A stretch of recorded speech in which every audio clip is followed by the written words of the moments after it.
Welcome to another episode of We Don't Die, where my goal is to give you evidence that although our bodies will disappear, we survive physical death. Every episode, we explore this topic with men and women who have some incredible stories, and many have made sharing the reality of life after death their life's purpose. I'm your host, Sandra Champlain, author of the international bestseller, We Don't Die, A Skeptic's Discovery of Life After Death. And I am thrilled and even have goosebumps to share with who our next guest is. We have Ann Ellis, PhD, and she's just a beautiful woman coming to us from Tulsa, Oklahoma. Now let me tell you a little bit about Ann. Ann feels she's been guided all along the way to write Revelations of Profound Love. This is her book that's now available. It is based on her doctoral dissertation, which examined 478 near-death experiences to learn about the love reported so often by those who return from heaven. She also compared what near-death experiencers reported with the texts, primary and secondary, of three world religions. She was able to find evidence of all the above conclusions within each religion. She believes it is likely that every world religion realized, these truths. She has degrees in mathematics, computer science, divinity, and her PhD is in religious studies, comparative religion. Ann is also a licensed minister. Her first career was a computer systems programmer, database system researcher, data communications network manager for the U.S. Navy. Her second career was as a hospital hospice chaplain. And her third career is owner and author of Trail of Hope Publishing. And she's got a phenomenal video on YouTube as well. And on our website, We Don't Die Radio, I'll put all the links to Ann and her video. So without further ado, welcome to our show, Ann. Hello, Sandra. I stumbled over my words a little bit, but that's only because I'm excited. So thank you for bearing with me. No problem. Oh, so tell us a little bit about you. I explained all of that, but what kind of a woman goes into doing all of this and creating this book and go research your death experiences? Who does that? Well, I feel like my whole life has been preparing me for this. From the time I drowned when I was 2, Wow. which I had a near-death experience at that time, and then my father died when I was 8, and it just seems like my whole life has been centered around grief. So I wondered, why I chose a life like this. Well, I didn't put it in those terms then. Right, I know. You were in heartache then. Yes, and when I was in seminary, one of my advisors said, well, it seems like your whole life has been preparing you to work with death and dying and to help people who are dealing with these things. And all of a sudden, it all fell into place in my mind. I could see every single thing that happened in my life preparing me to help other people deal with death and dying. And I did become a chaplain for a while, and then I wrote my book, wrote the dissertation, wrote the book, to help people know what I've discovered from studying near-death experiences. Do you remember what your near-death experience was at the age of 2? Well, I do now. I didn't. When I'm retired now. I'm 70 years old, though I don't feel that way. I don't think we ever feel how old we are. We're still the same youngsters in our minds. Yeah, I am. About 4 years ago, a friend of mine who was psychic, I love to hang out and talk to people who are near-death experiencers who contact the other side. And I have a group here in Tulsa that meets monthly called Near Death and Other Mystical Experiences. It's associated with the IANS Mm-hmm. organization, the International Association for Near-Death Studies, on the internet, ians.org. And this group has been meeting here, and one of the people that came to it was very psychic, and she called me up one day between meetings and said, Ann, I'm getting some information coming through for you. And I said, oh, good, what? And said, you drowned when you were 2, and you didn't come back into your body until they had taken it to a hospital in an ambulance. Wow.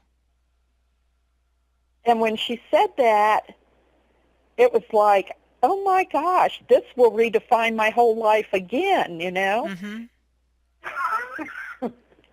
Pardon me. And I didn't have anybody to ask. My parents were dead. My aunts and uncles were gone, not dead. Had made their transition. They were on the other side. Sure. And another friend, Linda Jacquin from the IANS organization, said, find somebody to regress you and see if you can recover any memories. And I did, and I remembered little vignettes of this Mm-hmm. experience. My my anxiety when my hands were slipping off my father's shoulder as he was wading into the raging river, carrying me to show me the rapids, and then everything going every which way, and then being out of my body in a bright place, a bright yellow place, and a beautiful lady was sitting there, just like Glinda the Good Witch of the East from the Wizard Aw, of Oz. that's happy. Okay. Yeah, she was a wonderful person and very beautiful and very kind, and she just talked to me the whole time. So I was removed from the trauma of what was happening to my body. And I remember saying to her, it's harder down there than I remembered, which is interesting for a 2-year-old to say. Of course, I had verbal abilities while I was talking to her, Mm-hmm. and or maybe it was telepathic. I don't remember that part. And then I got these pictures and realized that my father would be devastated if I didn't go back. And then I got a little vignette of flying over the ambulance as it took my body. And then I was in a hospital room. It was all gray with white sheets way back in the 40s. And nobody was there. And all of a sudden my parents come in and they are overjoyed to see me, which was a really wonderful experience to Mm-hmm. relive that. Of course, if they're gone, you get to see I them didn't again. remember my parents ever being that happy to see me, tell you the truth. So, that whole regression told me so much. And then later I had questions, well, what body of water was this? Where were we? When was it? So I had somebody else regress me, and I got that my parents had taken a picnic on the Great Falls, Virginia, outside of Washington, D.C., and the Potomac River has the rapids there, and that he had been waiting in those rapids to show me. Oh, so interesting. There's so much stored away in the recesses of our minds. And, I actually took a course on hypnotherapy once to prove that it's not real, only to prove the opposite. And there's nothing scary about it. It's just as if we're waking up in the morning or just before we go to sleep at night. We're listening. It's just that wonderful state, and you don't have to cluck like a chicken or any of that kind of craziness. But there's so much that can be retrieved, and it's awesome. And Anne, as you were telling me this story, my mind just flashed back to a guy that I met on an airplane, and he had never told anybody this story and he had a lot of guilt because his youngest son had drowned. He was revived, but he just never let go of the guilt. And when he told Yeah. me why and what happened, it's a similar story. The kid had drowned, was, rushed to the hospital, and he was revived in the process, of course. But when the kid finally came to and he was talking to the dad, the kid was maybe 3 or 4 years old. And the kid tells the father, he's like, well, Daddy, I was okay because the big face was there. And he was talking about the big face in the sun. And the big face said it was okay and that I would come back and see you, Daddy, but don't be scared. And so just, this man's telling me this story in the airplane, and I ended up getting him to release the guilt, because out of that, this kid is now an adult and he's making his life's purpose about helping young people succeed, and that their life is important. And it all came out of this near-death experience he had as a little one. So anyways, I'm getting Absolutely. off of your story, but it was, whether you see Glinda the Good Witch or it's the big face in the sky, I mean, kids have their own ways of describing it, but it's very, very real. Oh, I love it. Love it. What else do you want to tell us, my dear? Thank you Because, for telling that story, because I did have a remembrance. Once I realized this happened, I remembered that when I went to Vacation Bible School and sang this song, mhm. I loved to tell the story of unseen things above. And when they sang that, it was like, yes, yes, I do. Oh, And I can't remember telling my parents about it, but I bet you anything I did. sure. And it's very possible that they thought I was making it up. I'm not sure, but we still do that to children who have what we call invisible friends, Yes. which I believe are spirits that come and talk to them. And we tell the kids they're making it up, that it's their imagination. Right. So, We start believing it is, and it all goes away because we get busy with our day-to-day lives and, all that stuff. And but I agree with you. I think right, kids can be really tapped into to this. we lose our ability. And animals can also detect spirits, because when our loved ones die, oftentimes they will go visit one of us, or and the littlest children actually see them. Mm, Now, some adults see their loved one also, but it's less frequent or common. But the pets see the spirit, and the little ones see the spirit, and the adults usually are just going about their business and are oblivious. But the person that comes back from the near-death experience tells us they went and they visited, and they can tell us what everybody was wearing and what they were doing, whether they saw the spirit or not. can They you, were there. yeah, can you give us some stories from some of the people that have had near-death experiences, or in it somehow share also, because I mean, you're an advocate that life after death is real and we don't die, and just why? And I believe you too, but there's something in the actual telling of the stories, whether it was you drowning or me talking about the big face, or even picturing the animals. And I'm sure you've experienced this. There's telling about near-death experiences, and there's a whole other level of getting it and realizing it's real when you can hear a story of something that happened to someone else. So would you be willing to share some stories? Well, in my book, there are some stories, and one, which is a person that I know, um, it's a different story, but I think I'd like to share his, because I've actually met him and talked to him.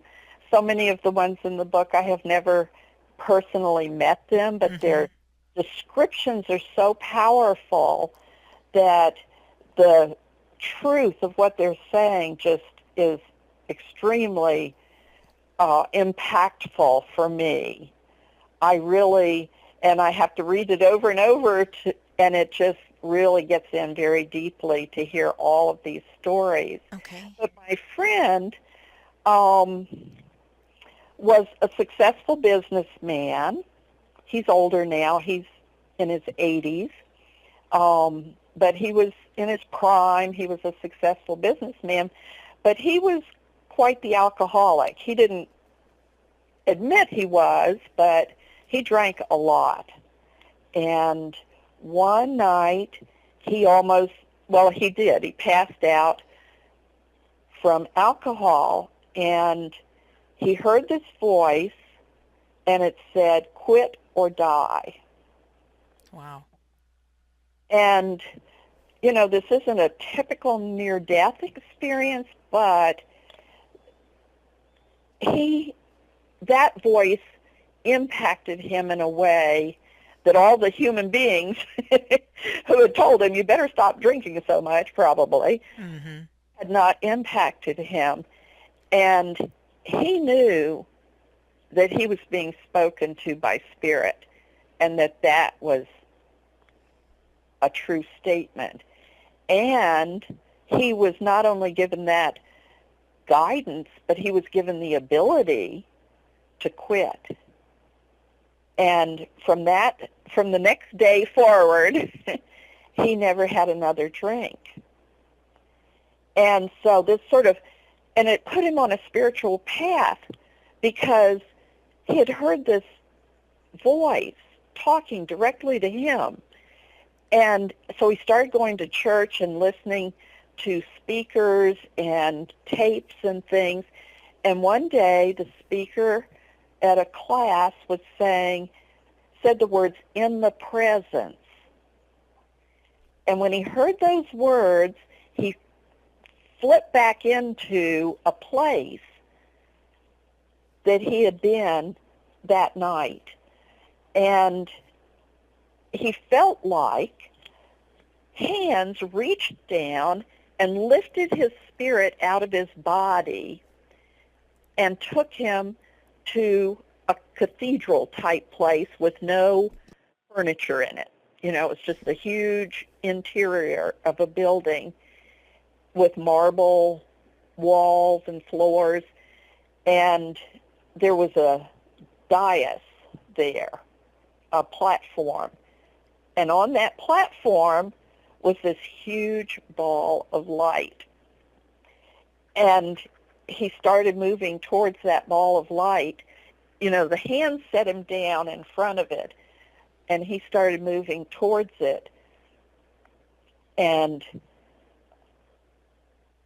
he felt like he became one with that ball of light, that it was so powerful and so beautiful and wise, knowledgeable, that it knew him totally, but that it didn't judge him at all, that it only loved him.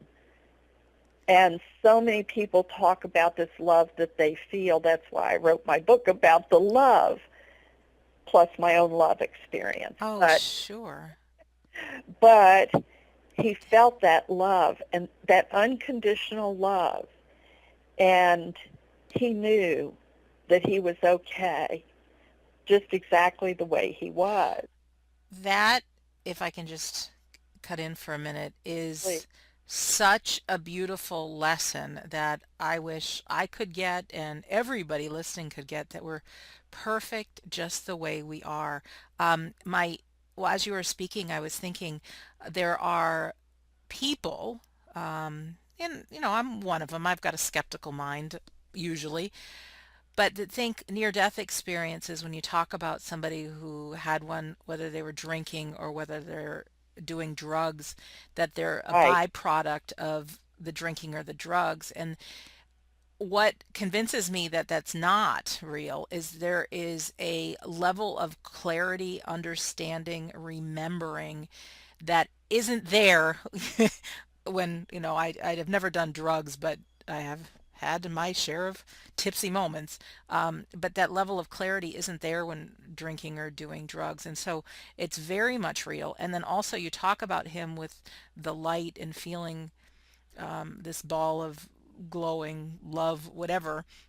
There's so many claims, as I'm sure you've heard stories of these miraculous healings with near-death experiences. And I've heard of physical healings, and people come back and they get better in record time. And I think something that you're just speaking of is he got healed of his addiction to alcohol. And I've never been addicted to alcohol or cigarettes, but I've fought my weight and battled food all of my life. And I think there's many of us that have our challenges, our addictions, so to speak, and that to have something be healed like an addiction to alcohol is every bit as much profound as having um, being cured of cancer, which has happened with people in near-death experiences, or having their body come back quick after a car accident. So I want to thank you for that. And also, I would like to hear about the love and what you think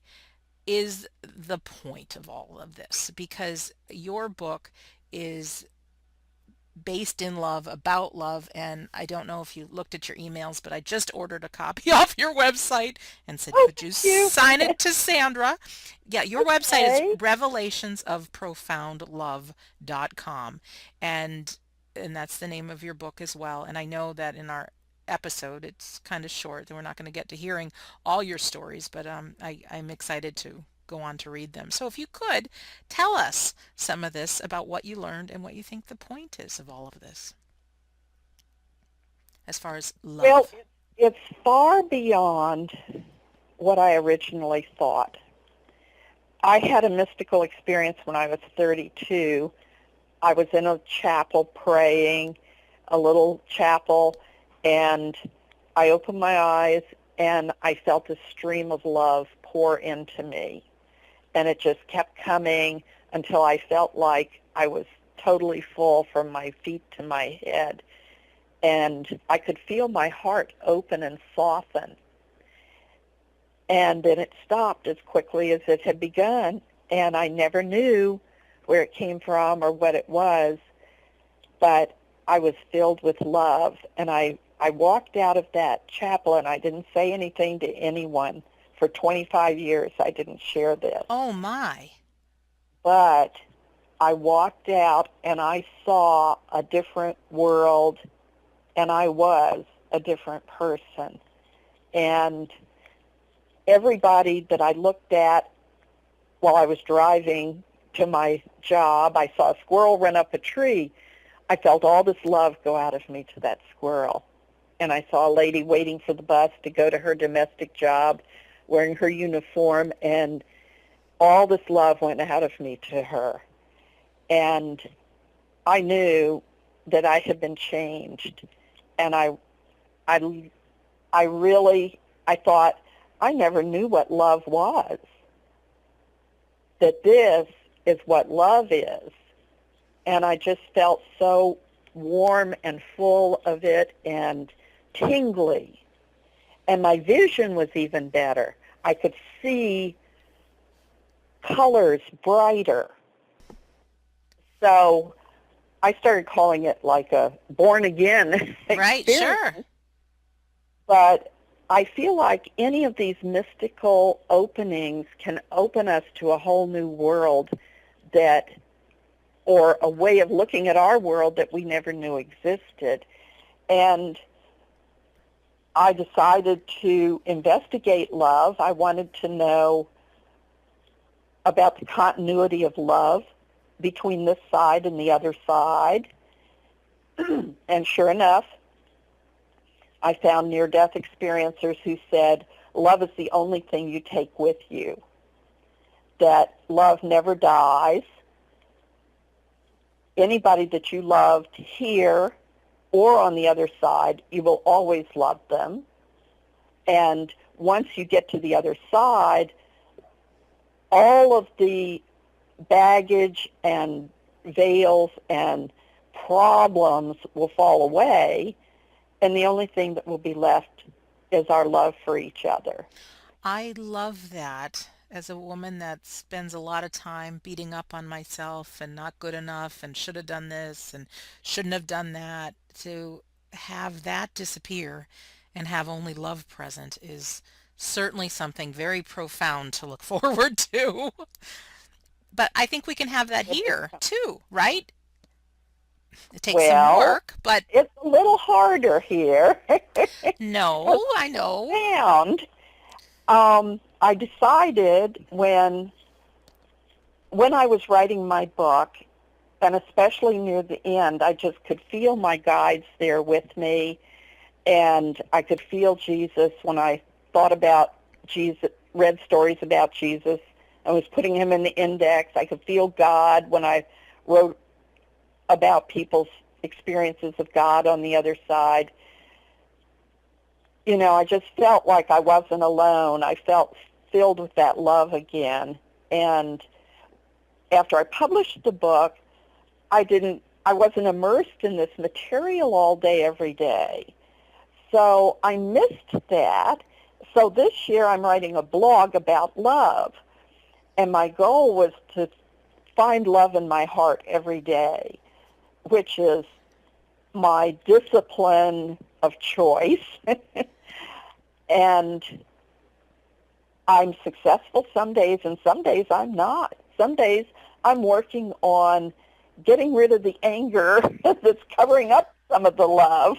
Of course, but that's because you're human. And let me ask you a question right now. Sharing your story, are you filled with love right now? Yes, whenever I talk about the love, I, I get a dose of it again. And the way I can tell that is I feel it in my heart sometimes. Usually I can feel my heart shift. And I also feel tingly. So I can tell when I'm connecting into that love frequency again. But holding on to it on this plane has proved more difficult than I thought it was going to be. Yeah, I think if it was easy, there would be no sense of coming here. But I think this here on Earth plane is where we get these learning experiences. And here's a little trick for you and for everyone listening to kind of invoke that love feeling inside. And this is also a good trick if you experience somebody who's having a bad day or somebody who's complaining. And it can be as simple as getting into a conversation with somebody and asking them in the big picture of what they love about their life. And you might not come right out and ask that, but you might say something like, "Oh, you have 3 kids. Tell me about when your first child was born." And the person, I was talking to a man who was just in a grumpy mood and I couldn't get him off it. And oh my God, I wanted to kill the guy. And then I thought, well, Sandra, I know this practice. So I just said, "Oh, you're married? Yeah. How many kids?" "Oh, 4." And I said, "Oh, what was that like the first time, your first child?" Well, he ended up transforming into the most beautiful, loving man by telling his own story. And the rest of the time I spent with him, he was asking me about my life and what I love. And so it's really like putting in a practice to be Uh-huh. loving. And I think by you writing more, right, having your blog, and even selfishly, I can be honest, part of me creating this radio show is I too forget. I forget that I wrote a book and I'm living my day forgetting that there's a bigger picture. And every guest I've interviewed, I get goosebumps. I'm restored again to the bigger picture. And we are human beings and we do have bad days and we do forget, but to have some kind of practice putting in that we remember who we are. So I do try to keep these Yeah. interviews on the shorter side, and our time is just about up, Anne. But it's maybe even listening to this show or as you're driving in the car, having a book on tape or something that can be inspiring and can invoke that love response in you. Because, Anne, we've never met, and I am feeling so much love right now. It's awesome. I know, it feels so good. And my book is on tape, on CD, that you can play in your car. And I've got an MP3 version that you can put on your computer and listen to me reading it. How do we get So that? that's on my website Okay. also. That's one of the options. I didn't look. I just ordered the book because I like holding something in my hand. But that's the website. From Tell us. revelationsofprofoundlove.com. Perfect. Well, Anne, thank you, thank you, thank you for being You. here and sharing such wonderful stories and experiences and giving your life for love. You are indeed one of the folks that I spoke about at the beginning of the show that after you've had your experiences, now give this away to others to make a difference. So thank you for that. And in closing, I want to remind our guests to go to WeDon'tDieRadio.com, where you can find out more about Ann Ellis and her book and her links to the YouTube videos. You can also join what I call the Insiders Club, and I have free monthly prizes just as a thank you. And they're all things about life after death, of course. And I'll keep you posted on who's on the show. And I'd like to end with a quote that I found on Ann Ellis's website. We don't die. The nature of profound love is greater than we ever imagined. Profound love has higher qualities. Profound love emanates from many sources. We are all one, and love is our essence. There is a reason and a purpose for everything. In life, love is most important. So I'm Sandra Champlain, and I invite you today to look for examples of love, get in a conversation with someone to bring out some love in them, and what action can you take to be loving? So thank you for listening, and we'll see you soon.